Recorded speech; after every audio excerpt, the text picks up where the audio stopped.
કેમ છો બાળકો? નમસ્કાર, હું ચિરાગ ભટ્ટ, કેમેસ્ટ્રી ટીચર આપનું સ્વાગત કરું છું ધોરણ 10 ની અંદર. 9મા ધોરણમાં આપણે ઘણું બધું કેમેસ્ટ્રીની અંદર શીખ્યા. એમાં આપણે વાત કરી જ હતી કે ચેપ્ટર 3 અને 4 ખૂબ જ અગત્યનું છે.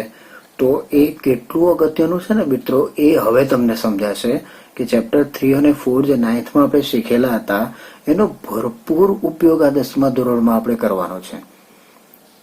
તો શરૂ કરીએ 10મા ધોરણની ચર્ચા. કેમેસ્ટ્રીનું પહેલું ચેપ્ટર, ટેક્સ્ટબુકનું પહેલું ચેપ્ટર ગણો તો છે રાસાયણિક પ્રક્રિયાઓ અને સમીકરણો. આ રાસાયણિક પ્રક્રિયાઓ અને સમીકરણો શીખવા માટે ધોરણ 9ની અંદર આપણને આયનોના કેટલાક કોષ્ટક આપવામાં આવેલા હતા, જે મેં તમને કીધેલું હતું કે રોજ તમે જોયા કરજો, તમને યાદ રહી જશે. તો આશા રાખું છું કે હવે તમને આવડતું જ હશે. તો એમાંના કેટલાક નિયમો અહીંયા ફરી પાછા આપણે રિપીટ કરવા પડે એવું છે. તો પહેલો નિયમ, આયનો બનાવવા માટેનો પહેલો નિયમ છે, જે તત્વની અંતિમ કક્ષામાં એટલે કે બાહ્યતમ કક્ષામાં 1, 2 કે 3 ઇલેક્ટ્રોન્સ આવેલા હોય તેઓ અનુક્રમે 1, 2 અને 3 ઇલેક્ટ્રોન ગુમાવવાની વૃત્તિ ધરાવે છે અને અનુક્રમે +1, +2 અને +3 વીજભાર ધરાવતા ધન આયનો બનાવે છે. ફરી પાછું એક વખત, જે તત્વની અંતિમ કક્ષામાં એટલે કે બાહ્યતમ કક્ષામાં 1, 2 કે 3 ઇલેક્ટ્રોન્સ આવેલા હોય તેઓ ઇલેક્ટ્રોન ગુમાવવાની વૃત્તિ ધરાવે છે અને અનુક્રમે +1, +2 કે +3 વીજભાર ધરાવતા ધન આયનો બનાવે છે. બરાબર છે? યાદ કરી લીધું? કોઈ રિપીટ કરી શકે? ઓકે, ચાલ ચંદુ ચોટલી, ચાલ બોલ. અરે વાહ બેટા, વેરી ગુડ. તો આ હતો આપણો પહેલો નિયમ. બીજો નિયમ, જે તત્વની અંતિમ કક્ષામાં એટલે કે બાહ્યતમ કક્ષામાં 5, 6 કે 7 ઇલેક્ટ્રોન્સ આવેલા હોય તેઓ ઇલેક્ટ્રોન સ્વીકારવાની વૃત્તિ ધરાવે છે અને સ્વીકાર્યા બાદ તેઓ અનુક્રમે -3, -2 અને -1 વીજભાર ધરાવતા ઋણ આયનો બનાવે છે. ફરી પાછું એક વખત, જે તત્વની અંતિમ કક્ષામાં એટલે કે બાહ્યતમ કક્ષામાં 5, 6 કે 7 ઇલેક્ટ્રોન્સ આવેલા હોય તેઓ ઇલેક્ટ્રોન સ્વીકારવાની વૃત્તિ ધરાવે છે અને અનુક્રમે તેઓ -3, -2, -1 વીજભાર ધરાવતા ઋણ આયનો બનાવે છે.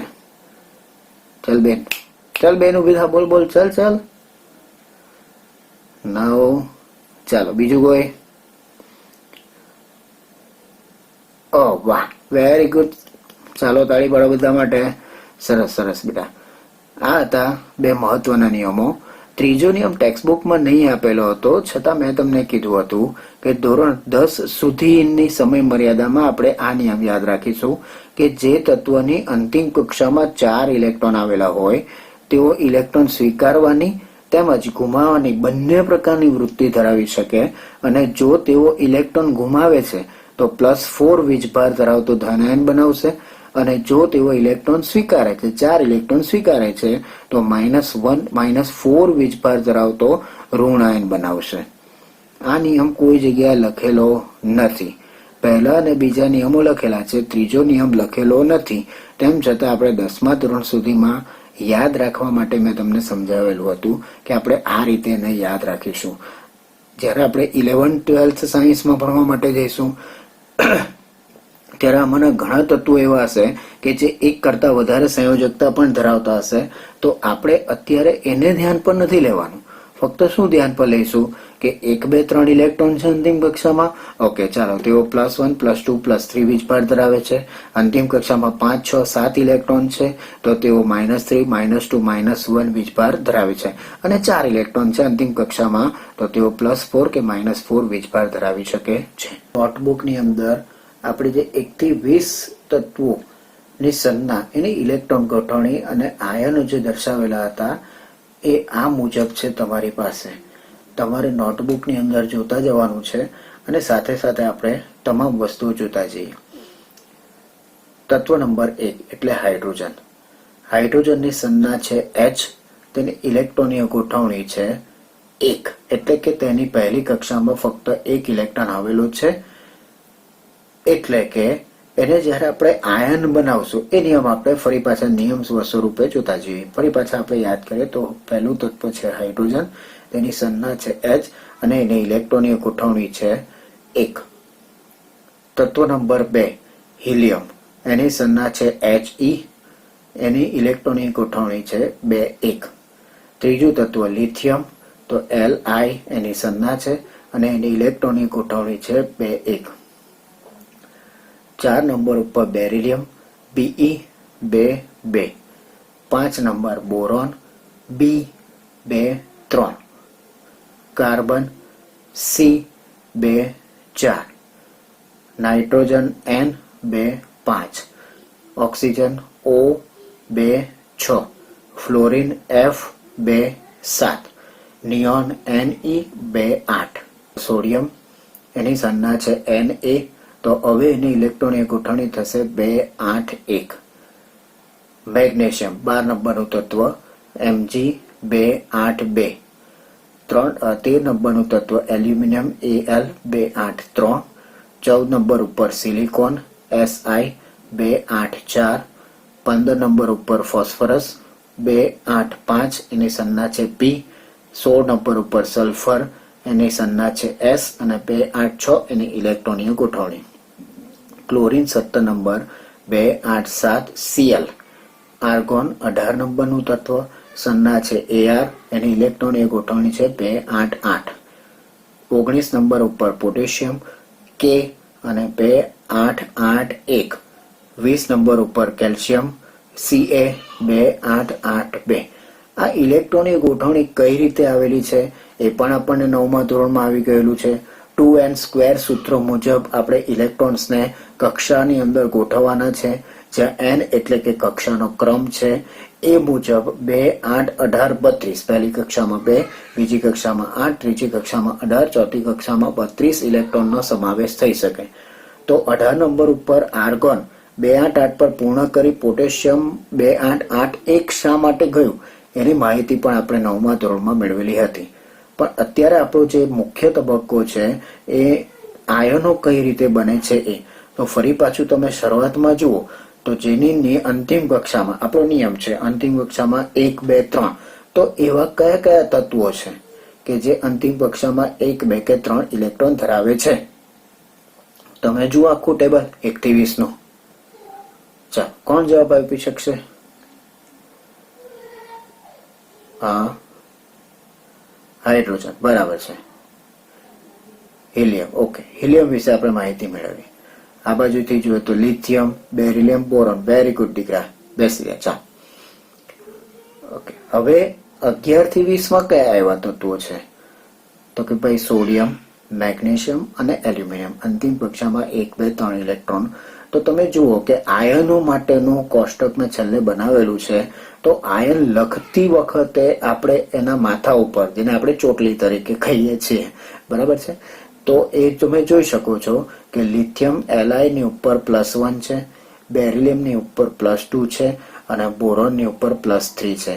એ જ રીતે 11 થી 20 નંબરના તત્વોની અંદર Na +1, Mg 2+, Al 3+, આ રીતના આયનો આપણે બનાવેલા છે.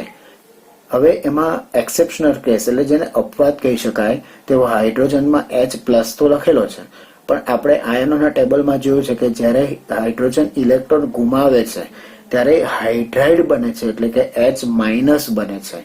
આ હાઇડ્રોજન આયન છે H+, અને હાઇડ્રાઇડ આયન બને તો એ H- બનાવે છે. તો આ હતી વાત 1 2 3 અંતિમ કક્ષામાં ઇલેક્ટ્રોન હોય તો +1 +2 અને +3 વીજભાર ધન આયનો બનાવ્યા છે. તો હવે આપણે પછીના નિયમ ઉપર જોઈએ તો જેને અંતિમ કક્ષામાં 5 6 કે 7 ઇલેક્ટ્રોન હોય તો 1 થી 10 માં એવા કયા તત્વો છે કે જે અંતિમ કક્ષામાં 5 6 કે 7 ઇલેક્ટ્રોન ધરાવે છે? તો તમે જુઓ, નાઇટ્રોજન, ત્યાર પછી ઓક્સિજન અને ત્યાર પછી ફ્લોરિન. નાઇટ્રોજન N3- છે, ઓક્સિજન O2- છે અને ફ્લોરિન F1- છે. એ જ રીતે 11 થી 20 તત્વોમાં તમે જોશો તો આપણી પાસે છે સલ્ફર ની પહેલા આવશે ફોસ્ફરસ P3-, સલ્ફર S2- અને ક્લોરીન Cl1-. આ રીતના ઋણ આયનો છે અને એ પણ આપણે માહિતી મેળવેલી છે કે જે પ્લસ વીજભાર ધરાવે છે એ બધા જ ધાતુઓ તરીકે આપણે ઓળખાવેલા હતા અને જે બધા નેગેટિવ આયન્સ એટલે કે ઋણ આયનો બનાવે છે એ બધા કેવા છે તો કે એ લોકો અધાતુની અંદર આવે છે.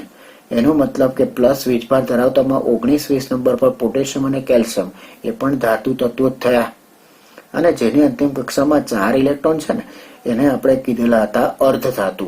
અર્ધધાતુનો અર્થ શું તો કે જે ધાતુ અને અધાતુ બંનેના ગુણધર્મો ધરાવે છે એવા તત્વોને અર્ધધાતુ તત્વો તરીકે ઓળખવામાં આવે છે. આપણે આયનોનું જે ટેબલ જોયું એ આયનોના ટેબલ મુજબ જો હું એક નામ લખી આપું, હું લખું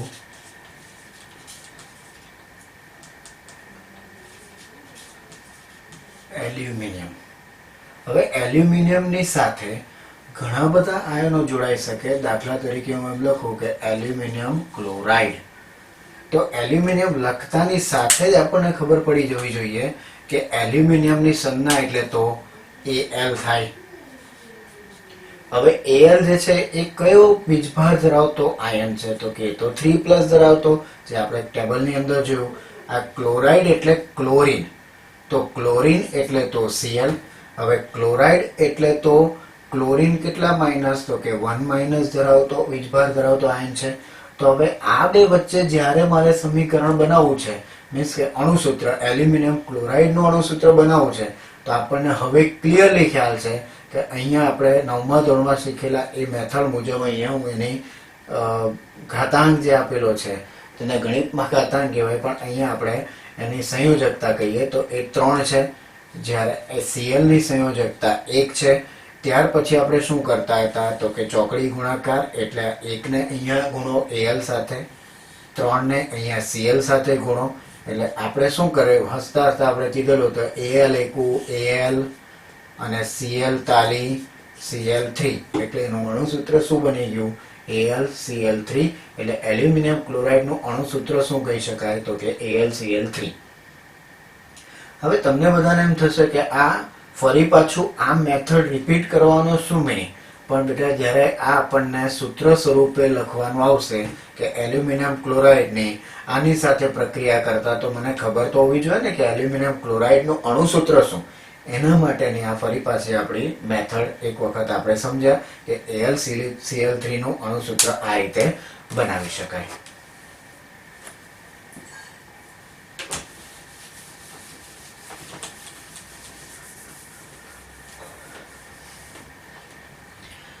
તો એ હતું એલ્યુમિનિયમ ક્લોરાઇડ. ધારો કે હું એમ લખું જૂનું અને જાણીતું સોડિયમ ક્લોરાઇડ, અને આપણે ઘણી વખત કીધું છે કે કઈ નસું છે તો સોડિયમ ક્લોરાઇડ આપણે લઈ લેવાનું. તો ફરી પાછો અહીંયા એ જ વસ્તુ આવે કે અહીંયા સોડિયમની સંજ્ઞા એટલે Na એ મને ખબર હોવી જોઈએ, ક્લોરાઇડ એટલે Cl થાય એ પણ મને ખબર હોવી જોઈએ. હવે બીજું શું ખબર હોવું જોઈએ તો કે Na એટલે તો 1+, જે આપણે કોષ્ટકમાં ભણ્યા, અને Cl એટલે તો 1- ધરાવતો આયન. ફરી પાછો આપણે વિચાર કરીએ, સૂત્ર બનાવવા માંગીએ તો અહીંયા +1 લખી શકાય, અહીંયા -1 લખી શકાય, એને આપણે અહીંયા ગુણીએ. સંયોજકતામાં કીધેલું હતું તેમ પ્લસ કે માઇનસ લખવાની જરૂરિયાત હોતી નથી. એટલે આ જે 1+ છે એ અહીંયા આપણે સંયોજકતા સ્વરૂપે દર્શાવેલો છે. આ જે 1- છે એને આપણે અહીંયા 1 સંયોજકતા સ્વરૂપે દર્શાવેલો છે. તો મારી પાસે જે હવે બન્યું એ અણુસૂત્ર કયું થયું Na એકુ Na અને Cl એકુ Cl. એટલે સોડિયમ ક્લોરાઇડનું અણુસૂત્ર થઈ જાય છે NaCl. આ હતી આપણી સૂત્ર બનાવવાની રીત. હવે આયનોની જૂની મેથડ એટલે કે 9મા ધોરણમાં આવેલી મેથડ શીખ્યા બાદ કેટલાક એવા સોલ્યુશન્સ, કેટલાક એવા દ્રાવણોના નામ મેં અહીંયા લખેલા છે જેને આપણે સોલ્વ કરવાનો પ્રયત્ન કરીએ. પહેલું નામ છે કેલ્શિયમ હાઇડ્રોક્સાઇડ. હવે કેલ્શિયમ શબ્દ આવ્યો એટલે તમને તરત ખબર પડી જવી જોઈએ કે કેલ્શિયમ એટલે તો Ca. ત્યાર પછી હાઇડ્રોક્સાઇડ. હાઇડ્રોક્સાઇડ માટે આયનોના ટેબલમાં આપણને હતું OH. હવે આપણે કેલ્શિયમ લખ્યું એની સાથે આપણને શું ખબર પડી ગઈ કે કેલ્શિયમ તો કેવો હતો કે Ca2+ ધરાવતો આયન, એટલે કે કેલ્શિયમ 2 છે અને OH1- વાળો છે, એટલે કે અહીંયા 1 છે, અહીંયા 2 છે, તો 2 અને 1 નો લસા શું આવશે તો કે 2 આવશે. એટલે મારે શું કરવું પડશે, અહીંયા OH ને આ રીતે દર્શાવવું પડશે, એટલે મૂળ સૂત્ર બનશે એનું CaOH ટ્વાઇસ. આ રીતે સૂત્ર બનાવવાના છે. ખૂબ જૂનું અને જાણીતું કાર્બન ડાયોક્સાઇડ, આ તો બધાને ખ્યાલ જ છે, કાર્બન ડાયોક્સાઇડ એટલે તો CO2 થાય. ત્યાર પછી કેલ્શિયમ કાર્બોનેટ, ફરી પાછું કેલ્શિયમ આવ્યું એટલે કેલ્શિયમ એટલે તો Ca. ચાલો એ થઈ ગયું. ત્યાર પછી આયનના કોષ્ટકમાં જુઓ તો એ છે કાર્બોનેટ એટલે CaCO3, કેલ્શિયમ કાર્બોનેટ એટલે CaCO3. ત્યાં Ca2+ અને CO3 એટલે બેલેન્સ થયેલું છે, એટલે CaCO3 એનું અણુસૂત્ર બનેલું છે. ત્યાર પછી કોપર ક્લોરાઇડ. હવે કોપર શબ્દ આવ્યો એટલે ખબર પડવી જોઈએ કે એની સંજ્ઞા એટલે તો Cu. ત્યાર પછી ક્લોરાઇડ જે ફરી પાછો આવ્યો એ ક્લોરાઇડ એટલે તો Cl. ફરી પાછો અહીંયા પ્રશ્ન કે અહીંયા 2+ છે અને અહીંયા 1- છે, તો બેલેન્સ કરવા માટે આ 2 ને આપણે અહીંયા ગુણીએ તો એનું સૂત્ર બનશે CuCl2. એટલે હવે બેલેન્સ થઈ ગયું, તો ઉપર ઘાતાંક લખવાની કોઈ જરૂરિયાત નથી, એટલે કે આયન બતાવવાની જરૂરિયાત નથી. ત્યાર પછી નવું નામ છે આપણા માટે સિલ્વર નાઇટ્રેટ. તો સિલ્વરની સંજ્ઞા તો આપણને આવેલી હતી 9મા ધોરણમાં. સિલ્વરની સંજ્ઞા છે Ag અને નાઇટ્રેટ એટલે NO3. તો NO3 ફરી પાછું Ag1+ છે અને NO3 1- છે, પ્લસ માઇનસ મળીને વીજભાર તો બેલેન્સ થયેલો છે, એટલે આના સૂત્રમાં આપણે આ રીતે 2 કે 3 મૂકવાની કોઈ જરૂરિયાત નથી. એનું સૂત્ર બની જશે AgNO3. અને ત્યાર પછી છેલ્લું ઇક્વેશન આપણે જોઈએ તો ઝિંક નાઇટ્રેટ. ઝિંક એટલે Zn છે અને નાઇટ્રેટ એટલે ફરી પાછો NO3.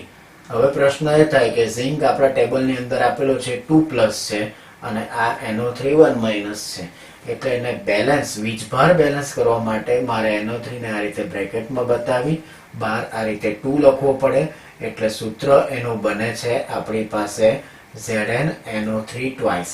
આ એનું સૂત્ર છે ZnNO3 ટ્વાઇસ. ફરી પાછું જોઈએ કેલ્શિયમ હાઇડ્રોક્સાઇડ એટલે CaOH ટ્વાઇસ, કાર્બન ડાયોક્સાઇડ તો CO2, કેલ્શિયમ કાર્બોનેટ તો CaCO3, કોપર ક્લોરાઇડ તો CuCl2, સિલ્વર નાઇટ્રેટ તો AgNO3 અને ઝિંક નાઇટ્રેટ એટલે ZnNO3 ટ્વાઇસ. તો આ જે બધા જ ઇક્વેશન આપેલા છે આપણા ટેક્સ્ટબુકની અંદર, સ્વાધ્યાયની અંદર કેટલાક સમીકરણો સોલ્વ કરવાનું આપેલું છે, એની અંદરના જ બધા દ્રાવણનું નામ તમને અહીંયા મેં લખીને આપેલા છે.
તો આજે જે આપણે મિત્રો શીખ્યા એનું એક નાનકડું હોમવર્ક, જેમાં 5 સૂત્રો તમારે બનાવવાના છે, એ હું અહીંયા તમને આપું છું. પહેલું સૂત્ર એલ્યુમિનિયમ ઓક્સાઇડનું, બીજું મેગ્નેશિયમ ક્લોરાઇડ, ત્રીજું લેડ ડાયોક્સાઇડ, ચોથું બેરિયમ ક્લોરાઇડ જે નામ 9મા ધોરણમાં આવી ગયું છે, અને 5 બેરિયમ સલ્ફેટ. આ 5 નામના અણુસૂત્રો તમારે બનાવવાના, એ આજનું તમારું તો બાળકો આ આપણા પ્રકરણની શરૂઆત કરવા માટે, એટલે કે પહેલું ચેપ્ટર રાસાયણિક પ્રક્રિયાઓ અને સમીકરણો. એના માટે જરૂરી હતું 9મા ધોરણનું કેટલુંક રિવિઝન. તો એ આજે આપણે જોયું પુનરાવર્તન સ્વરૂપે, એટલે કે રિવિઝન આપણે જોયું. તો મને આશા છે કે તમે જે જરૂરી મુદ્દા છે નોંધ કરી લીધેલા હશે, નિયમો પણ તમે યાદ રાખી લેશો, અને જે હોમવર્કમાં 5 અણુસૂત્રો બનાવવા માટે આપ્યા છે એ પણ તમે તૈયારી કરી રાખશો, જેથી કરીને આપણું જ્યારે પ્રકરણ શરૂ થશે, એટલે કે હવે પછીના વિડીયોની અંદર આપણે પ્રકરણ શરૂ કરવા જઈ રહ્યા છીએ, ત્યારે તમારી પાસે એક ક્લિયર આઈડિયા હશે કે આ નામ આવ્યું એટલે મારે આ જ સંજ્ઞા લખવાની, આ નામ આવ્યું એટલે આ જ સંજ્ઞા લખવાની, અને એનું અણુસૂત્ર ફટાફટ બનાવી દઈએ. હવે અણુસૂત્રો બનશે ને એટલે એનું એક રાસાયણિક સમીકરણ તૈયાર થશે, અને બીજા વિડીયોની અંદર એટલે કે સેકન્ડ સ્ટેજમાં આપણે શું કરવાનું છે તો કે રાસાયણિક સમીકરણ જે આખું બનશે એ બનાવીશું, અને એને બેલેન્સ કઈ રીતે કરવું તે આપણે પદ્ધતિસર માહિતી આપણા 10મા ધોરણની અંદર આપવામાં આવેલી છે, તેની આપણે માહિતી મેળવીશું. અત્યાર સુધી આપણે શું કરતા હતા કે જે રાસાયણિક સમીકરણ આપેલા હતા એમાં આપણે બેલેન્સ કરવા માટે આગળ 2, 3, 5 કે જે કઈ અંક લખતા હતા ને એ સીધે સીધા લખી દેતા હતા. પણ એ સીધે સીધા ન લખાય, એના કેટલાક સોપાન હોય, સોપાન એટલે કે કેટલાક નિયમ હોય. એ નિયમોને આધીન રહીને આપણે એની અંદર ફેરફાર કરવાનો હોય છે, અને એને અનુલક્ષીને આપણે જોઈએ તો અલગ અલગ સમીકરણ માટે અલગ અલગ બેલેન્સિંગ પદ્ધતિનો ઉપયોગ થાય. એ આપણે વિસ્તૃત માહિતી હવે પછીના વિડીયોની અંદર આપણે જોવાના છીએ.